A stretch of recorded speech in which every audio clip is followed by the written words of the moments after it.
Dans cette vidéo, nous allons voir 6 points essentiels pour bien paramétrer notre box Wi-Fi et bien sûr pour la sécuriser au maximum car le danger peut venir de l'intérieur. Je vous explique ça au travers d'exemples simples, bien illustrés et on va découvrir cela ensemble dans cette vidéo. Débutants acceptés, voire même conseillés parce que c'est surtout à vous que ça s'adresse cette vidéo. Pour les autres, vous pouvez suivre quand même. Bienvenue à tous. En effet, dans cette vidéo, on va rapidement revoir ce qu'est un réseau local via le Wi-Fi, par exemple. On va surtout s'intéresser à 6 éléments qu'il faut changer sur sa box qui nous permettront d'être plus sécurisés.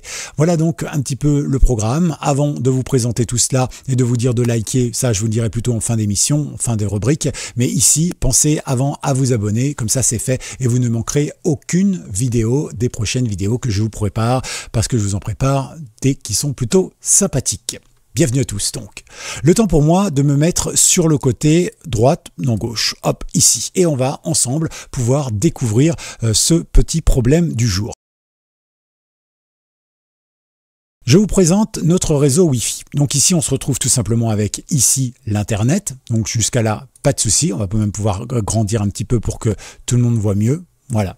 Ici, on se retrouve avec Internet. C'est classique et c'est là que se trouvent nos sites Internet préférés, Google, les hackers, etc. Ici, on a ou un réseau routeur ou bien tout simplement un réseau avec notre box. Une box, pour info, c'est un routeur. Ok, et sur notre box ou sur notre routeur, on va y relier tous nos appareils à nous. L'ordinateur du boulot, l'ordinateur portable, la tablette de la jeune fille, le smartphone du gamin, etc., etc. Bref, on va tout connecter.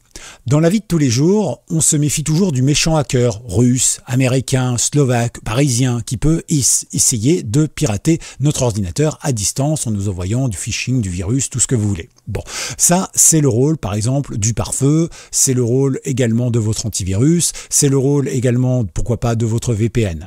Mais sachez que le danger vient souvent de l'intérieur, c'est-à-dire à partir de ce qui est chez vous directement. Et oui, parce que comme pour les crimes, par exemple, quand vous demandez à un enquêteur ou que vous regardez une émission sur une enquête, on vous dira toujours à peu près 85% des crimes sont perpétrés par un proche, voire même par le conjoint ou la conjointe. Pourquoi? Parce que on se fait tuer par les gens en qui on a confiance. Eh bien, c'est exactement la même chose pour l'attaque du Wi-Fi de nos réseaux privés. Donc prudence, évidemment. Alors ce ne sera pas forcément le conjoint qui va hacker le réseau parce qu'il n'a pas d'intérêt à le faire, mais ça peut être un proche ou quelqu'un qui est déjà venu chez vous. Donc prudence, évidemment. Je vais vous donner un exemple tout simple parce que les deux premières choses que l'on va faire, c'est changer le mot de passe du Wi-Fi et changer le mot de passe administrateur.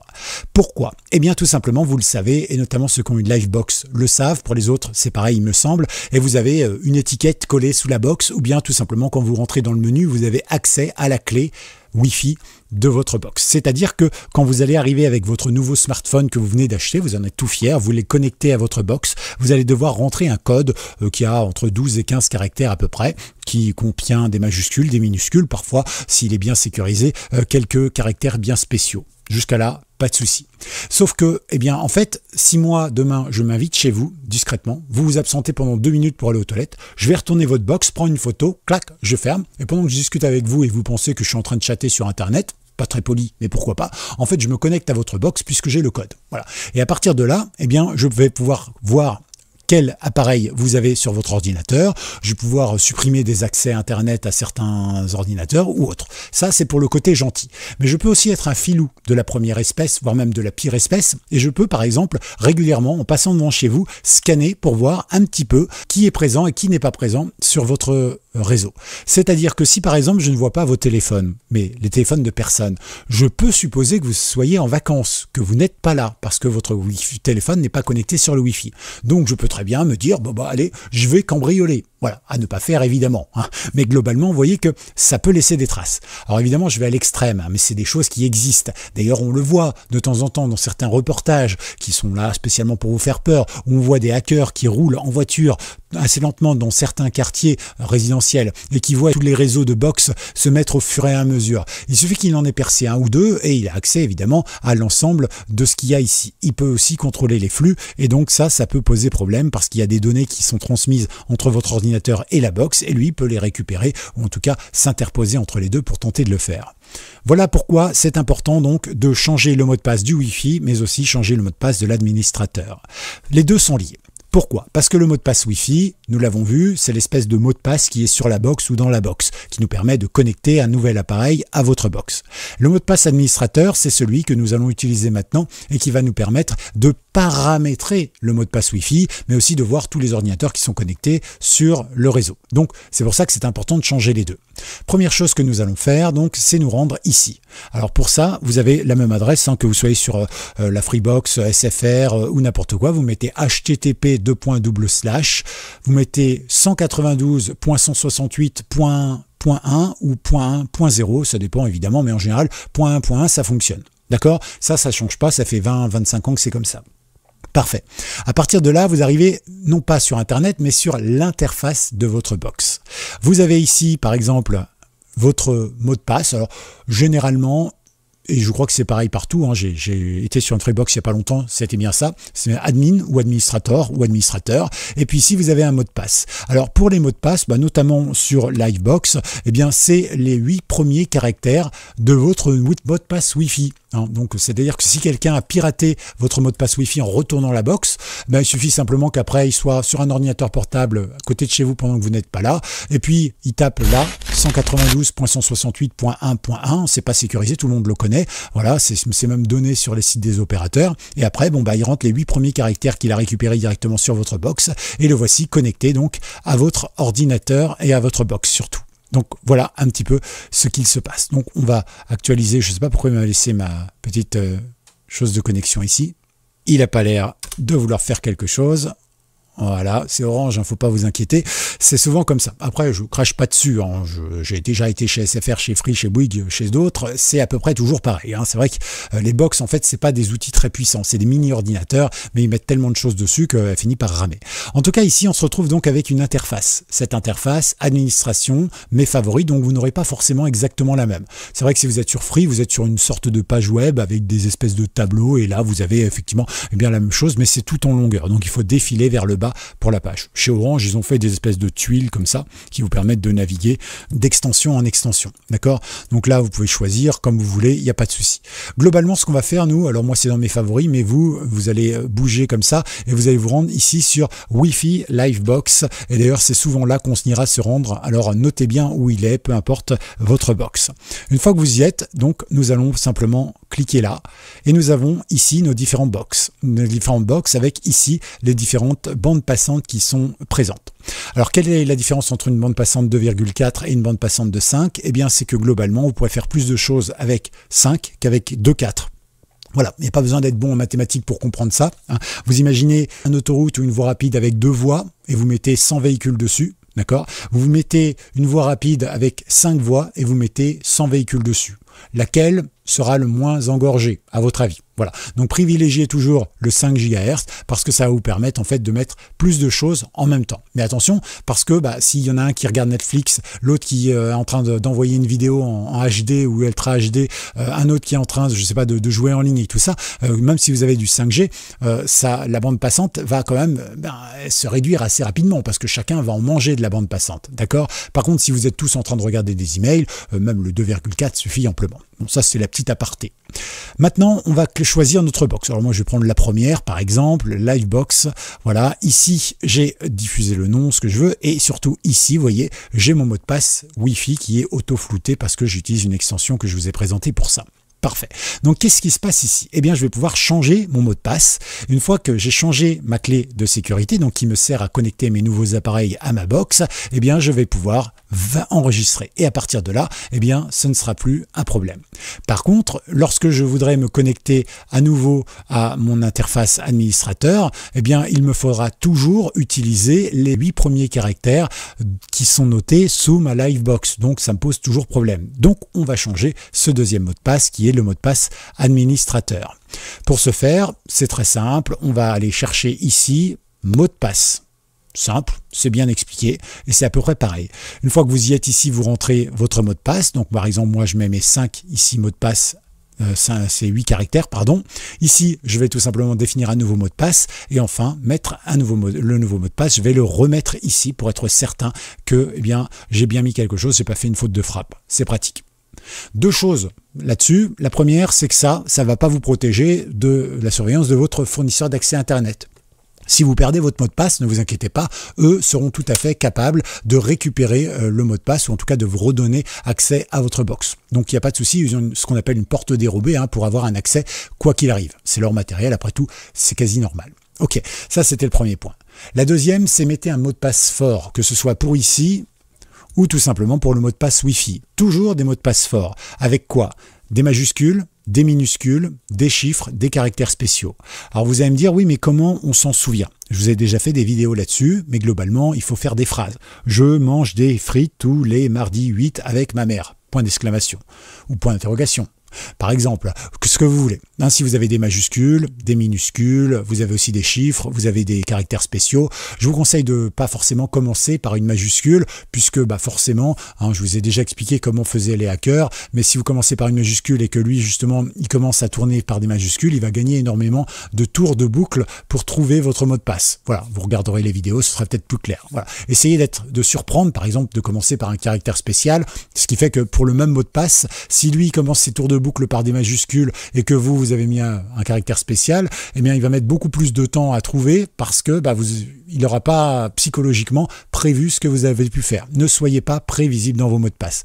Un mot de passe par compte, un mot de passe par exemple pour votre boîte mail, un mot de passe pour votre box, un mot de passe pour votre banque, un mot de passe différent aussi pour votre assurance, etc. À chaque fois, un mot de passe différent. Donc pensez à gérer vos phrases, utilisez des gestionnaires de mots de passe. Je vous ai mis des liens, tout ça, vers des vidéos que j'ai faites pour bien vous expliquer, mais ça c'est très important. Voilà donc ce que nous avons appris dans cette première partie. Changer notre mot de passe Wi-Fi et le mot de passe admin. Pourquoi fallait-il le faire? Maintenant, vous êtes sécurisé. C'est-à-dire que n'importe qui ici ne pourra plus se connecter directement sur votre box depuis chez vous ou tout simplement, si jamais il avait un accès, vous allez pouvoir le gérer également. Donc ça, c'est pratique. La chose suivante, c'est les clés de chiffrement. Nous avons le WEP, le WPA, le WPA2 et le WPA3. Alors le WEP, qu'est-ce que c'est? Eh bien, c'est le Wired Equivalence Privacy. Merci à tous les Anglais qui saignent de l'oreille pour me faire plaisir. En tout cas, eh bien, c'est un petit peu une mode de sécurisation du Wi-Fi, mais très ancienne. Vous imaginez, je sais pas, par exemple, une énigme qu'on se poserait, nous, dans les cours de récréation quand on a 6 ou 8 ans, par exemple, à ton avis, si je mets, je sais pas, 2 allumettes comme ça, comment ça se fait que ça tient ensemble? Quand on a 8 ans, on ne sait pas. Quand on en a 12, on connaît la réponse par cœur. Quand on a 18, on dit arrête, c'est trop facile. Quand on a 20 ans, on se dit franchement, c'est démodé ton truc. Et bien là, c'est pareil. En réalité, on a une clé de chiffrement toute simple. En plus, c'est tout simplement avec une sorte de code PIN. Donc franchement, quel intérêt, d'accord? C'est absolument pas sécurisé. C'est comme si vous trouviez une vieille serrure créée par un Égyptien antique il y a 6000 ans. D'accord? Donc en gros, vous aviez une tige et puis fallait que la tige soit juste de la bonne taille pour pouvoir ouvrir la porte. Bon, c'est un petit peu plus complexe que ça, bien sûr, mais vous imaginez bien qu'aujourd'hui, avec nos clés laser et nos trucs comme ça, c'est tout de suite plus difficile à ouvrir. Donc, vous voyez un petit peu, eh bien là, ça correspond à chacune des générations. Aujourd'hui, la moyenne, c'est plutôt le WPA2 et le WPA3. WPA pour Wi-Fi Protected Access 2 ou 3, évidemment. Alors, ne vous inquiétez pas si vous n'avez que le 2 et pas le 3. Par exemple, moi, c'est mon cas. Pourquoi? Eh bien, tout simplement parce que le 2 contient déjà un chiffrement en AES 128 bits. Donc déjà, pour craquer ça, il faut y aller. Ok, donc maintenant, comment est-ce qu'on fait qu'on vérifie qu'on n'est pas en web? Normalement, il n'y a que les anciens routeurs et les anciennes box qui sont comme ça, mais on ne sait jamais. Moi, des fois, je vais chez des gens, ils ont encore la vieille Livebox, vous savez, qui était blanche comme ça, qui était un petit peu comme un cheval d'arçon. Voilà, on se dit, oulala, mais qu'est-ce qui se passe? Ils ont toujours ça. Et donc, eux, ils ont le web, par exemple. Donc, prudence, évidemment. Donc là, comment on vérifie ça? Eh bien, on va tout simplement se connecter de nouveau sur notre box. On va ici retourner sur le Wi-Fi, donc Wi-Fi Livebox ici, mais sinon Wi-Fi directement sur votre box. Vous retournez ici sur votre box et une fois que c'est fait, vous allez ici dans Afficher les paramètres avancés et vous avez ici le type de sécurité. Le type de sécurité, il est par défaut en WPA2 Personal. Alors moi j'ai rien touché puisque j'ai réinitialisé ma box dans les paramètres par défaut avant de faire cette vidéo pour que vous voyez que vous aussi normalement c'est sécurisé. Sinon il propose le mode Open, WPA2 Personal et puis un mix entre le WPA2 et le WPA Personal Mixed Mode. Voilà. Mais vous voyez qu'il ne me propose plus le web, mais c'est toujours bien de vérifier qu'on n'y est pas. Comme ça, la sécurité est déjà bien. Ne vous inquiétez pas et ne stressez pas si vous n'avez pas le WPA3. Franchement, voilà, c'est plus de sécurité, mais finalement, il n'y a pas tellement besoin de plus que cela. D'accord? Donc ça, c'est important de le préciser à ce moment-là. On va rester sur cette page pour la suite, évidemment. La suite, eh bien, c'est un petit bouton qu'on a sur notre box ou qu'on avait sur notre box, sur les box anciennes. Et c'est toujours intéressant de voir si on l'a et si on l'a, est-ce qu'on peut l'activer ou le désactiver. Ce petit bouton, c'est le WPS. Le WPS, vous en souvenez peut-être, et ça existe encore, puisque moi je l'ai sur ma box. J'ai une box 4, je crois, Life 4. Donc elle a quoi? Elle a 3, 4 ans, 5 ans peut-être, donc c'est pas si ancien que ça finalement. Et là, sur cette Live Box, en réalité, il y a un petit bouton pour le WPS. Et ça existait déjà il y a longtemps. Le WPS, ça me permet d'appuyer sur ce bouton et ça met la box en attente d'un nouveau matériel. Et avec n'importe quel matériel nouveau, par exemple mon smartphone, ma tablette ou mon ordinateur que je voudrais appairer avec ma box, je vais pouvoir simplement cliquer sur le réseau Wi-Fi, comme ça, en faisant ceci, hop, je clique dessus. Donc ici, je vais avoir ma liste de réseaux Wi-Fi, je vais cliquer dessus, et à partir du moment où je vais cliquer dessus, en réalité, ça va automatiquement l'appairer à ma box sans que je rentre de mot de passe. Alors ça c'est génial, parce que c'est vrai que c'est embêtant de rentrer les mots de passe, c'est compliqué, c'est long, on risque de faire des erreurs, notamment quand on est, je ne sais pas, avec une montre connectée ou autre chose, qui a son propre réseau internet et son propre Wi-Fi. C'est vrai que ça peut être un peu galère, mais techniquement, bon, c'est quand même mieux de pouvoir rentrer le mot de passe. Donc ça, moi, je vous conseille de le désactiver. Pour ce faire, on revient ici dans Wi-Fi, vous avez la possibilité de cliquer sur le bouton WPS. Globalement, ici, il me propose soit bouton WPS, c'est-à-dire que je clique dessus, je peux appairer n'importe quoi. Bouton WPS, mais avec le code PIN Livebox, ça veut dire que je vais avoir besoin d'un code PIN, voilà, ou le code PIN équipement, donc ça va m'envoyer un code PIN sur l'équipement, ou bien le désactiver. Désactivez-le. Conseil de sécurité du jour, si vous devez faire quelque chose, vous désactivez. Alors évidemment, ici, vous met un petit message de sécurité qui vous a peut-être induit en erreur. Il vous dit en désactivant le WPS, voilà, vous ne pourrez plus appairer facilement votre truc, etc. Et souvent, on se dit, ah bah zut, alors comment je vais faire? Ça va me poser problème et tout ça. En réalité, il vaut mieux parfois devoir mettre un mot de passe ou une clé dans une serrure et être en sécurité plutôt que de se dire, je préfère quand la porte est ouverte, ah bah zut, je me suis fait cambrioler. Ok, donc là, ça fait partie des choses qui, à mon avis, sont essentielles et pensées évidemment à enregistrer une fois que c'est fait. Donc là, moi ici, je ne valide pas parce que c'est pas le but. Maintenant, ce que nous allons faire, on va rester tout simplement sur notre Wi-Fi parce que nous allons passer à la suite.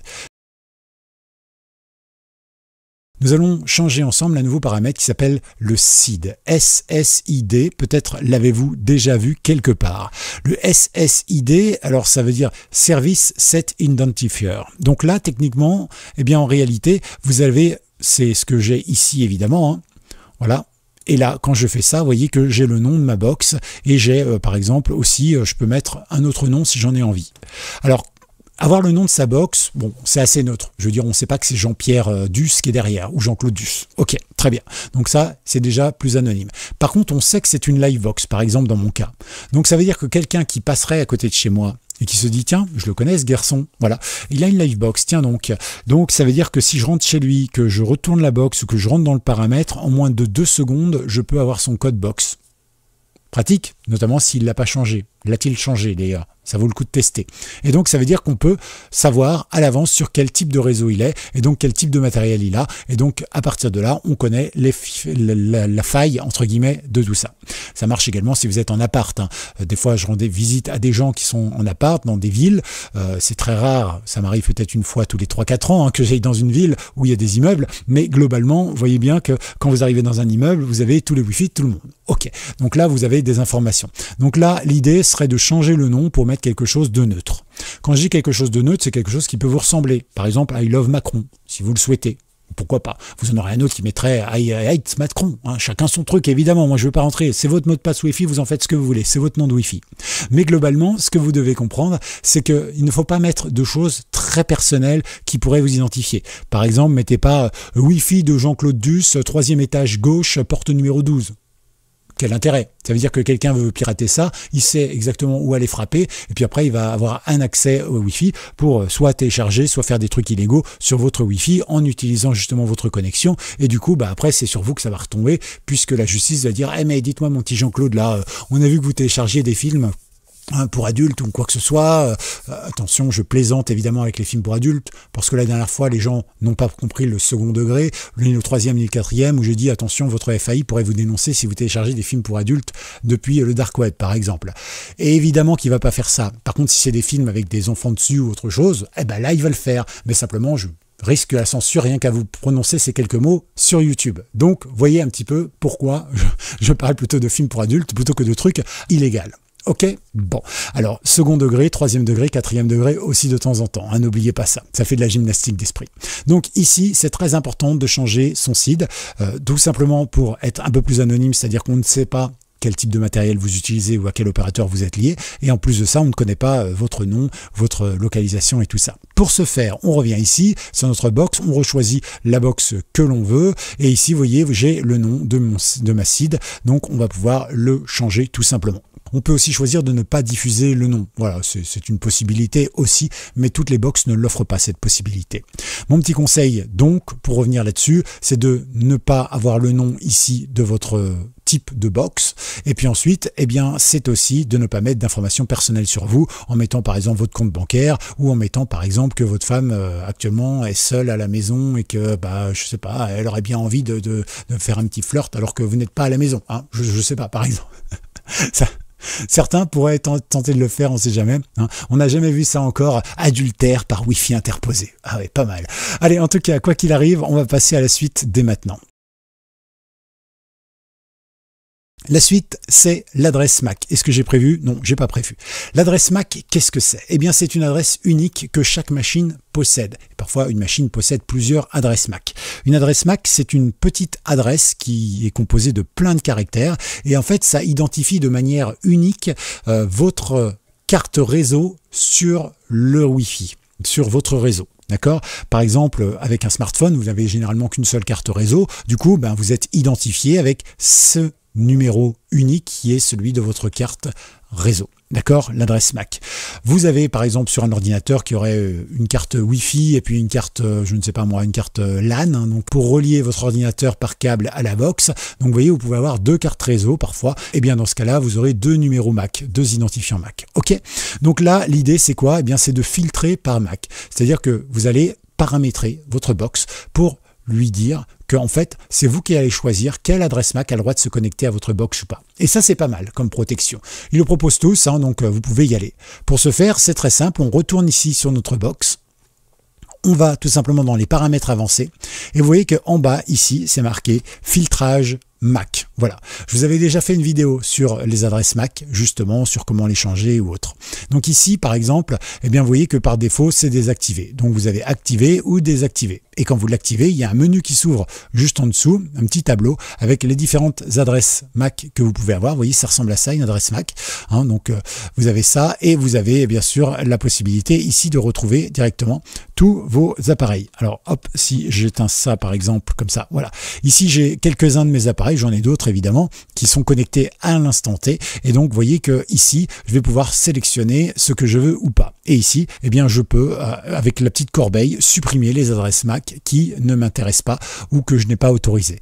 Ce qui est pratique, c'est qu'une fois que c'est autorisé le filtrage de l'adresse MAC, c'est que, eh bien, normalement, selon les box et les routeurs évidemment, mais il devrait en fait être impossible de se connecter à une nouvelle adresse MAC si elle n'est pas dans la liste, si quelqu'un ne la rentre pas. On s'en sert beaucoup dans le milieu des entreprises, assez peu dans le milieu particulier, mais si c'est présent sur les box particuliers, alors autant s'en servir, c'est un superbe moyen de protection.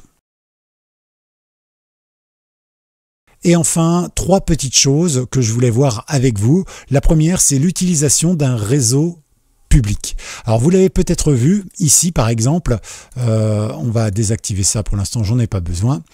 Donc ici, on va revenir en arrière et ici, vous voyez que j'ai par exemple la possibilité d'activer mon Wi-Fi invité. Le Wi-Fi invité, qu'est-ce que c'est? Eh bien, c'est ce qu'on appelle parfois le Wi-Fi public sur SFR ou autre. Hein. Donc voilà, vous avez ici la possibilité de mettre en place un accès à votre box, mais un accès qui ne sera qui n'est pas soumis à une vérification. Alors vous allez me dire pourquoi? C'est vrai que si on s'embête depuis tout à l'heure à remplacer nos mots de passe, à chiffrer nos données, à empêcher les gens par filtrage d'adresse MAC d'accéder à notre box, pourquoi est-ce qu'on les autorise à avoir un accès au Wi-Fi? L'accès au Wi-Fi, c'est pas un accès à votre box, c'est aussi un accès à Internet. Et vous pouvez très bien autoriser, par exemple, votre oncle qui vient à la maison, vous n'avez pas envie de lui donner le code Wi-Fi, vous activez donc le Wi-Fi invité, et donc la personne, elle va pouvoir se connecter simplement en choisissant la box, et elle va donc arriver sur le Wi-Fi invité. Donc elle n'aura pas de mot de passe à passer, puis elle va pouvoir faire des petits trucs comme ça sur Internet, aller voir ses mails, checker ses infos et tout ça. En gros, c'est la seule différence qu'il va y avoir avec le Wi-Fi normal, eh bien, c'est qu'elle n'aura pas accès à tout ceci, cette interface, mais aussi au reste des données qui pourraient transiter sur votre réseau en interne. Par exemple, si vous voulez lui envoyer un document depuis votre réseau en interne, eh bien, il ne pourra pas parce qu'il n'est pas sur le même réseau, entre guillemets. Il n'a pas l'accès. Ok, donc c'est pour ça que c'est important et qu'on n'est pas obligé de le faire, bien sûr, hein, mais ça évite aussi de donner son code à n'importe qui voudrait le Wi-Fi. Donc, vous voyez que c'est une manière détournée d'avoir aussi une petite zone de sécurité. C'est-à-dire j'ai le mot de passe et puis une zone de je te laisse quand même le Wi-Fi parce que je m'en fiche que tu ailles voir tes mails. Par contre, effectivement, je veux pas que tu vois ce qui transite sur mon réseau. Donc vous voyez, c'est une manière aussi de faire les choses et là vous pouvez l'activer tout simplement. Ok, vous pouvez choisir après si vous le mettez en 2 Go ou en 5 Go, c'est au choix. C'est vrai qu'aujourd'hui, ceux qui ont la fibre, par exemple, ça vous dérange pas beaucoup de partager le Wi-Fi comme ça. Même aujourd'hui avec un ADSL comme j'ai, même si ça va pas très très vite, c'est vrai que ça me pose pas de problème. Ok, donc il y a ça, c'est important, c'est une petite astuce, un petit hack supplémentaire qui pourrait effectivement vous protéger. Une autre chose que nous allons voir avant de terminer, eh bien, c'est tout simplement la possibilité de gérer le pare-feu. Vous l'avez remarqué, quand vous allez dans les différents menus, ici, vous avez le pare-feu. Le pare-feu, qu'est-ce que c'est? Eh bien, je vous l'ai déjà dit, c'est un petit peu comme, on va dire, une sorte de videur dans une boîte de nuit. Mais au lieu de refuser uniquement ceux qui rentrent et qui ne sont pas sur la liste d'invitation, eh bien, il ne laisse pas sortir non plus ceux qui ne sont pas sur la liste de l'invitation. Donc, c'est un petit peu un vigile, mais des deux côtés, un petit peu comme Chronos, vous savez, le dieu grec qui avait 4 côtés, hein, qui est tourné vers le présent, vers le futur, etc. Bon bref, quoi qu'il arrive, eh bien c'est un petit peu comme ça, votre pare-feu, c'est votre ange gardien des deux côtés. Et vous en avez un sur les ordinateurs, mais vous en avez un aussi sur votre box. Et vous pouvez voir que par défaut, visiblement, il est paramétré en moyen recommandé. Ok, pourquoi pas. Donc là, vous voyez, ça va filtrer toutes les connexions entrantes et les connexions sortantes sont autorisées à l'exception de certains services comme le NetBIOS par exemple. Donc vous voyez que finalement, tout ce qui sort va avoir le droit de sortir, mais certaines choses vont être filtrées en entrée. C'est-à-dire que le hacker qui voudrait vous hacker, il risque d'être bloqué quand même. D'accord? Donc ça, c'est plutôt bien. Par contre, si l'ennemi vient de l'intérieur, comme je vous le disais tout à l'heure, eh bien lui, il va avoir le droit de faire ce qu'il veut. Voilà, parce qu'il est dedans. Ok? Donc c'est pour ça que c'est important. Vous pouvez choisir un peu ce que vous voulez, vous n'avez pas forcément besoin de vous y connaître, mais à mon avis, le mieux, c'est quand même de laisser sur moyen. Mais c'est toujours intéressant de voir que si quelqu'un ne l'a pas mis sur faible, par exemple, qui pourrait effectivement vous poser quelques soucis. Et puis ici, vous avez, si vous le souhaitez, après, un petit peu plus tard, quand vous aurez un petit peu plus de connaissances, les ouvertures de port pour votre pare-feu, pour autoriser certaines choses ou interdire certaines autres choses. C'est vous qui voyez. On en a déjà parlé dans une vidéo qui traitait notamment du FTP. La toute dernière chose que nous allons voir ensemble, eh bien, c'est de mettre à jour sa box. Alors, ne faites pas sauvegarder et restaurer, hein. Ça vous servira jamais à rien parce que bon, vos paramètres, de toute façon, ça prend 2 secondes à se refaire et ça peut être pratique. Mais c'est vrai qu'ici, vous avez dans le dernier onglet ici la mise à jour de votre box, Livebox ou autre. Alors, vous pouvez le faire assez régulièrement. Alors, attention, ne le faites pas, on va dire une fois par semaine, une fois par mois. Hein. Faites-le peut-être une fois par tous les 6 mois, une fois par an. Voilà. Pourquoi? Parce que normalement, elle se met à jour automatiquement.